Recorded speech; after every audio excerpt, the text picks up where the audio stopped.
ವಿಜಯನಗರ ಜಿಲ್ಲೆಯ ಕೂಡ್ಲಿಗಿ ತಾಲೂಕಿನ ಆಲೂರು ಗ್ರಾಮದಲ್ಲಿ ನಡೆದ ಮನೆ ಮನೆಗೆ ಶಾಸಕ, ಮನೆ ಬಾಗಿಲಿಗೆ ಸರ್ಕಾರ ಎಂಬ ಜನಸಂಪರ್ಕ ಸಭೆಯ ಮುಖ್ಯಾಂಶಗಳು ಇಲ್ಲಿವೆ.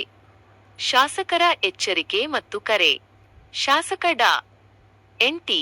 ಶ್ರೀನಿವಾಸ್ ಅವರು ಸರ್ಕಾರಿ ಯೋಜನೆಗಳ ಕುರಿತು ಫಲಾನುಭವಿಗಳಿಗೆ ಕೆಲವು ಪ್ರಮುಖ ಸೂಚನೆಗಳನ್ನು ನೀಡಿದ್ದಾರೆ. ಮಧ್ಯವರ್ತಿಗಳಿಂದ ದೂರವಿರಿ. ಸರ್ಕಾರಿ ಯೋಜನೆಗಳನ್ನು ಪಡೆಯಲು ಯಾವುದೇ ಕಾರಣಕ್ಕೂ ಯಾರಿಗೂ ಹಣ ನೀಡಬಾರದು. ಯೋಜನೆಯ ಸದ್ಬಳಕೆ. ಸರ್ಕಾರ ನೀಡುವ ಸೌಲಭ್ಯಗಳನ್ನು ಕಡ್ಡಾಯವಾಗಿ ಸದ್ಬಳಕೆ ಮಾಡಿಕೊಳ್ಳಬೇಕು. ದುರ್ಬಳಕೆಗೆ ದಂಡ. ಒಂದು ವೇಳೆ ಯೋಜನೆಗಳ ದುರ್ಬಳಕೆ ಸಾಬೀತಾದಲ್ಲಿ ಅಂತಹ ಫಲಾನುಭವಿಗಳಿಗೆ ನೀಡಲಾದ ಸೌಲಭ್ಯಗಳನ್ನು ತಕ್ಷಣವೇ ರದ್ದುಗೊಳಿಸಲಾಗುವುದು. ಪ್ರಮುಖ ಸಾಧನೆಗಳು ಮತ್ತು ಅಭಿವೃದ್ಧಿ ಕಾರ್ಯಗಳು. ಕ್ಷೇತ್ರದ ಅಭಿವೃದ್ಧಿ ಕುರಿತು ಶಾಸಕರು ಹಂಚಿಕೊಂಡ ಕೆಲವು ಮಹತ್ವದ ವಿಷಯಗಳು. 1. ಕೃಷಿ ವಿಜ್ಞಾನ ಕೇಂದ್ರ. ರೈತರ ಅನುಕೂಲಕ್ಕಾಗಿ ಕ್ಷೇತ್ರದಲ್ಲಿ ಜಿಲ್ಲಾ ಕೃಷಿ ವಿಜ್ಞಾನ ಕೇಂದ್ರವನ್ನು ಮಂಜೂರು ಮಾಡಿಸುವಲ್ಲಿ ಯಶಸ್ವಿಯಾಗಿದ್ದಾರೆ. 2. ಕೆರೆಗಳಿಗೆ ನೀರು. ಕ್ಷೇತ್ರದ 74 ಕೆರೆಗಳಿಗೆ ನೀರು ತುಂಬಿಸುವ ಯೋಜನೆ ಜಾರಿಗೆ ತಂದಿದ್ದರಿಂದ ಬೋರ್ವೆಲ್ಗಳಲ್ಲಿ ಅಂತರ್ಜಲ ಮಟ್ಟ ಗಣನೀಯವಾಗಿ ಸುಧಾರಿಸಿದೆ. ಸೌಲಭ್ಯಗಳ ವಿತರಣೆ. ಕಾರ್ಯಕ್ರಮದಲ್ಲಿ ವಿವಿಧ ಇಲಾಖೆಗಳ ಅಡಿಯಲ್ಲಿ ಅರ್ಹ ಫಲಾನುಭವಿಗಳಿಗೆ ಸಲಕರಣೆಗಳನ್ನು ವಿತರಿಸಲಾಯಿತು. ರೇಷ್ಮೆ ಇಲಾಖೆ 33 ಫಲಾನುಭವಿಗಳಿಗೆ ವಿವಿಧ ಉಪಕರಣ ಹಾಗೂ ಪರಿಕರಗಳ ವಿತರಣೆ. ಸಣ್ಣ ನೀರಾವರಿ ಇಲಾಖೆ 17 ಅರ್ಹ ಫಲಾನುಭವಿಗಳಿಗೆ ಪಂಪ್ ಸೆಟ್, ಪೈಪ್ ಸೇರಿದಂತೆ ಅಗತ್ಯ ಸಾಮಗ್ರಿಗಳನ್ನು ನೀಡಲಾಯಿತು. ಗಂಗಾ ಕಲ್ಯಾಣ ಯೋಜನೆ. ಈ ಯೋಜನೆಯಡಿ ಸೇರಿದಂತೆ ವಿವಿಧ ಇಲಾಖೆಗಳಿಂದ ಮಂಜೂರಾದ ಪರಿಕರಗಳನ್ನು ಹಂಚಲಾಯಿತು. ಉಪಸ್ಥಿತಿ. ಈ ಕಾರ್ಯಕ್ರಮದಲ್ಲಿ ರೇಷ್ಮೆ ಮತ್ತು ಸಣ್ಣ ನೀರಾವರಿ ಇಲಾಖೆಯ ಅಧಿಕಾರಿಗಳು, ಸಿಬ್ಬಂದಿ ವರ್ಗ, ಮುಖಂಡರಾದ ಕೆ.ಎಂ. ಶಶಿಧರ ಸ್ವಾಮಿ, ವಿವಿಧ ಜನಪ್ರತಿನಿಧಿಗಳು, ಗ್ರಾಮದ ಹಿರಿಯರು ಮತ್ತು ನೂರಾರು ರೈತರು ಭಾಗವಹಿಸಿದ್ದರು. ಈ ಲಿಂಕ್ ಲೈನು ಮತ್ತು ಹೆಚ್ಚುವರಿ ಕಂಬಗಳು, ವೈರ್ಗಳು, ಈ ನಿಮ್ದು ಇದು ಹೊಸಳ್ಳಿ ಬರ್ತದ ಸರ್. ಇದು ಆಲೂರು ಪಂಚಾಯತಿಯಲ್ಲೇ ಬೀಳುತ್ತೆ ಅಲ್ಲ ಸೆಕ್ಷನ್ ಹೊಸ ಏನೇನು ಮಾಡಿದ್ದೀರಿ ಸರ್? ಇವಾಗ ಒಂದು ಸರ್ ಹೇಳಿ, ನೀವು ಯಾರು ಅಂತೇಳಿ ಇಂಟ್ರೊಡ್ಯೂಸ್ ಮಾಡ್ಕೊಂಡು ಹೇಳಿ. ಸರ್, ನನ್ನ ಹೆಸರು Karthik sir, Hosalli section officer. ಹಾಂ ಸರ್, ಇವಾಗ ರೀಸೆಂಟಾಗಿ ಬಂದ್ಬಿಟ್ಟು SCB ವರ್ಕ್ ಆಗಿದೆ ಸರ್, ಕಂಪ್ಲೀಟ್ ಆಗಿದೆ ಸರ್. ಆಮೇಲೆ ಮಾಡಿರಿ ಅದರಲ್ಲಿ ಸರ್ SC ಮತ್ತು ST ಕಾಲೋನಿಯಲ್ಲಿ ಕೋಲ್ ಮತ್ತು ವೈರಿಂಗ್ ಎರಡೂ ಆಗಿದೆ, ಕಂಪ್ಲೀಟ್ ಆಗಿದೆ. ಸುಮಾರು ಎಷ್ಟು ಮಾಡಿ ಸರ್? ಎಲ್ಲ ಪಂಚಾಯತಿ ಸೇರಿ ಒಂದು ರೀಸೆಂಟಾಗಿ 2 ಮಂತ್ಸ್ ಸರ್, ಅಷ್ಟವರೆಗೆಲ್ಲ ವರ್ಕ್ ಆಗಿದೆ. 2 ಮಂತ್ಸ್ ವೆರಿ ಗುಡ್ ಟೈಮ್. ಒಂದು ಸೆಕ್ಷನ್ ಇದೆ, ಅದೇ ತುಂಬ ದೊಡ್ಡ ಇನ್ನೂ ಸುಮಾರು ಹಳ್ಳಿಗಳಿದಾರೆ, 15-20 ಹಳ್ಳಿಗಳಿರ್ತವೆ.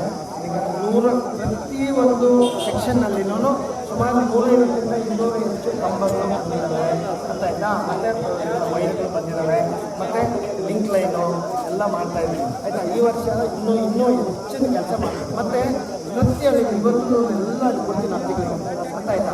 ಕಾಲಿಗೆ ಗೆಜ್ಜೆ ಕಟ್ಕೊಂಡು ನಿಲ್ಲಬೇಕು, ನಮಗೆ ಕಾಣಿಸೋ ನಿಮಗೆ ಕಾಣಿಸಲ್ಲ ಅರ್ಥ ಆಯ್ತಾ. ಸೊ ಈಗ ಬಂದಿದ್ದೀನಿ ಅಂತೇಳಿ ಯಾರೋ ಶಾಕ್ ಆಗುತ್ತೆ, ಆಮೇಲೆ ಹೇಳೋದು ಸರ್. ರೀಸೆಂಟ್ ನನ್ನ ಫೀಲ್ಡಲ್ಲಿ ಸರ್ ಕಾನಮೋಡದಲ್ಲಿ ಬಂದ್ಬಿಟ್ಟು 25ರಿಂದ 63 ಕೆವಿ ಅನಾಥ್ಮೆಂಟ್ ಮಾಡ್ತೀವಿ.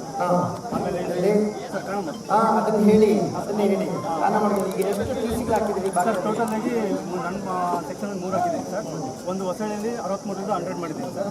ಆಮೇಲೆ HK ಕುಂಟಲ್ಲಿ 63ರಿಂದ 100 ಮಾಡಿದ್ದೀನಿ ಸರ್. ಆಮೇಲೆ ಕಾನಮೋಡದಲ್ಲಿ ಬಂದ್ಬಿಟ್ಟು 25ರಿಂದ 63 ಮಾಡಿದ್ದೀನಿ. ನೋಡಿ, ಭಾಳ ಕಡೆ ನಿಮ್ಗೆ ಗೊತ್ತಿರಲಿ, ತುಂಬ ಕಡೆ 63ರಿಂದ 100 ಕೆವಿ ಮಾಡಿಸ್ತೀವಿ, 25ರಿಂದ 63 100 ಕೆವಿನೂ. ಭಾಳ ಕಡೆ ಟ್ರಾನ್ಸ್ಫಾರ್ಮರ್ಸು ಸುಮಾರು ಈಗ 30ಕ್ಕೂ ಹೆಚ್ಚು ಟ್ರಾನ್ಸ್ಫಾರ್ಮರ್ಗಳು ತಾಲೂಕಲ್ಲಿ ಹೆಚ್ಚುವರಿಯಾಗಿ ಈಗಾಗಲೇ ಮಾಡಿಸಿದ್ವಿ. ಮುಂದೆ ಕೂಡ ಹೆಚ್ಚುವರಿ ಮಾಡಿಸ್ತಾ ಇದ್ದೀವಿ. ಸಕಲಪುರ ಗೊಲ್ವಟ್ಟಿ ಸರ್, F7 ಫೀಡರ್ಗಳು F2 ಲಿಂಕ್ ಮಾಡ್ತೀವಿ. ಫಸ್ಟ್ ಗಂಗಾ ಕಲ್ಯಾಣ ಬೇಕಂತೀರಿ, ಆಮೇಲೆ ಪಂಪ್ ಮೋಟರ್ ಅಂತ ಹೇಳ್ತೀರಿ, ನೀರು ಬರ್ತದೆ. ಆಮೇಲೆ TC ವಿಷಯಕ್ಕೆ ಬಂದಾಗ 4 ಇದಕ್ಕೆ ಒಂದು TC ಕೊಟ್ಟಿರ್ತಾರೆ, 4 ಪಂಪ್ಗೆ. ನನಗೆ ಪ್ರತಿಯೊಬ್ಬರಿಗೂ TC ಬೇಕಂತ ಕೇಳ್ತಾ ಇದ್ದೀರಿ ಆಯಿತಾ. ಅದು ನಿಜವಾಗ್ಲೂ ಸ್ವಲ್ಪ ಕಷ್ಟದ ಕೆಲಸ. ಸದ್ಯಕ್ಕೆ ಮಾಡ್ಕೊಳ್ಳಿ, ಮುಂದಿನ ದಿನಗಳಲ್ಲಿ ಕೂಡ ನಾವು ಈಗಾಗಲೇ ಸರ್ಕಾರದಲ್ಲಿ ನಿರಂತರವಾಗಿ ಏನು SC ST ಮತ್ತು BCM ಇಲಾಖೆಯಿಂದ ಅನುದಾನ ಬರ್ತದೆ, ಅದಕ್ಕೆ ಉಚಿತವಾಗಿ ಮೀಟರ್ ಅಳವಡಿಸುವಂಥ ಕೆಲಸಗಳು ಮಾಡಬೇಕಂತ ಈಗಾಗಲೇ ನಾವು ಹಲವಾರು ಬಾರಿ ಮಾನ್ಯ ವಿದ್ಯುತ್ ಸಚಿವರಿಗೆ, ಸಚಿವರಿಗೆ ರಿಕ್ವೆಸ್ಟ್ ಮಾಡಿದ್ದೀವಿ.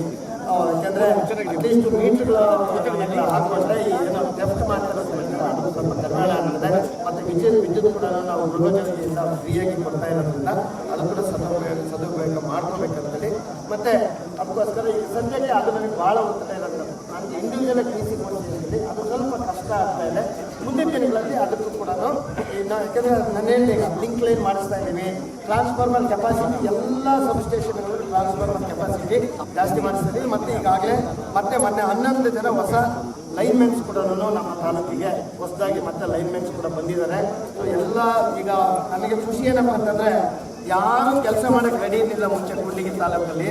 ಈಗ ಒಂದು ಕ್ಲರ್ಕು, ಪಿವನು, SDA, FDA ಇಂದ ಹಿಡಿದ್ಬಿಟ್ಟು ಎಲ್ಲ ಇಲಾಖೆಗಳಲ್ಲೂ, ಟ್ರೆಜರಿಯಿಂದ ಹಿಡಿದ್ಬಿಟ್ಟು ಎಲ್ಲ ಇಲಾಖೆಗಳಲ್ಲೂ ನಮ್ಮ ಹತ್ರ ಲೆಟ್ರ್ ತಗೊಳ್ಳೋಕ್ಕೆ ಬರ್ತಾ ಇದ್ದಾರೆ. ನಿಮ್ಮ ತಾಲೂಕಿಗೆ ಬರ್ತೀವಿ, ನಿಮ್ಮ ಜೊತೆ ಕೆಲಸ ಮಾಡೋಕ್ಕೆ ನಾವು ಬರ್ತೀವಿ, ಇಲ್ಲಿ ತುಂಬ ಕೆಲಸಗಳಾಗ್ತಾ ಇದ್ದಾರೆ, ಸಾರ್ವಜನಿಕರುಗಳು ಒಂದು ಸ್ಪಂದಿಸಂಥ ಕೆಲಸ ಆಗ್ತಾ ಇದ್ದಾರೆ, ನಾವು ಇಲ್ಲಿ ಸೇವೆ ಸಲ್ಲಿಸಕ್ಕೆ ಬರ್ತೀವಿ ಅಂತ ಹೇಳ್ಬಿಟ್ಟು ಭಾಳ ಆಸಕ್ತಿ ತೋರಿಸ್ತಾ ಇದ್ದಾರೆ. ನಿಜವಾಗ್ಲೂ ಅದು ಒಳ್ಳೆ ಒಂದು ಡೆವಲಪ್ಮೆಂಟ್, ಒಳ್ಳೆ ಬೆಳವಣಿಗೆ ಅಂತೇಳಿ ನಾನು ನಮ್ಮ ತಾಲೂಕಿನ ಪರವಾಗಿ ಅಂದ್ಕೊಂಡಿದ್ದೀನಿ.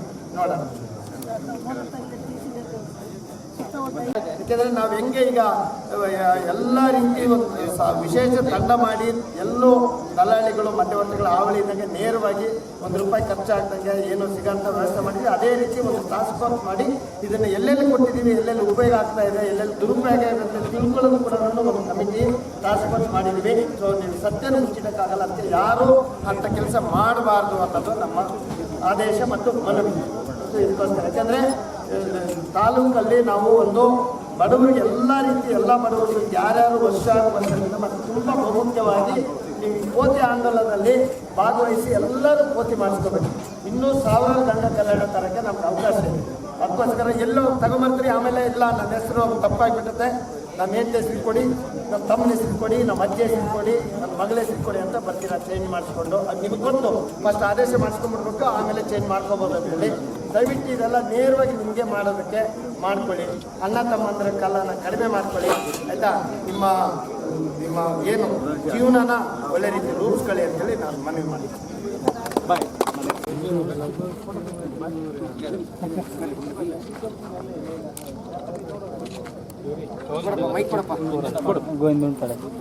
ಎಲ್ಲ ಜಿಲ್ಲಾ ಮಟ್ಟದ ಅಧಿಕಾರಿಗಳು ಮತ್ತು ತಾಲೂಕು ರೇಷ್ಮೆ ಅಧಿಕಾರಿಗಳು ಬಂದಿದ್ದೀರಿ ನೋಡಿ. ಇದು ಒಂದು ಹೊಸ ಆವಿಷ್ಕಾರ. ಯಾಕಂದರೆ ನಮ್ಮ ಭದ್ರಣ್ಣ ಇದ್ದ, ನಾವು ರೇಷ್ಮೆ ಬೆಳಿತಿದ್ವಿ. ನಮ್ಮ ಭದ್ರಣ್ಣ ರಾಮನಗರಕ್ಕೆ ಹಾಕ್ಕೊಂಡು ಹೋಗ್ತಿದ್ವಿ, ಆಯಿತಾ? ಹೌದು, ರಾಮನಗರಕ್ಕೆ ಹಾಕ್ಕೊಂಡು ಹೋಗಿ ಅಲ್ಲಿ ವ್ಯಾಪಾರ ಮಾಡಿಕೊಂಡು ಬರೋರು ಹೋಗಬೇಕು. ಅವತ್ತು ನಮ್ಮ ಮನೆಯಲ್ಲೇನೂ ಎಲ್ಲ ರೇಷ್ಮೆ ಬೆಳೆ ಆಧಾರಿತ ಬೆಳೆ ಭಾಳ ಮಾಡ್ತಿದ್ವಿ. ನಮಗೂ ಇದ್ರ ಬಗ್ಗೆ ಭಾಳ ಆಸಕ್ತಿ ಇದೆ. ಇಷ್ಟೇ ನಾನು ಎಲ್ಲ ನಿಮಗೆ ಮನವಿ, ಆಯಿತಾ? ಈ ನಮ್ಮ ತಾಲೂಕಿನಲ್ಲಿ ಜನಗಳು, ಕೃಷಿಕರು ಏನಿದ್ದಾರೆ ತುಂಬ ಅಮಾಯಕರಿದ್ದಾರೆ, ಆಯಿತಾ? ಅವ್ರಿಗೆ ಸರಿಯಾದ ಮಾಹಿತಿ ದಯವಿಟ್ಟು ನೀವು ಕೊಡಬೇಕು.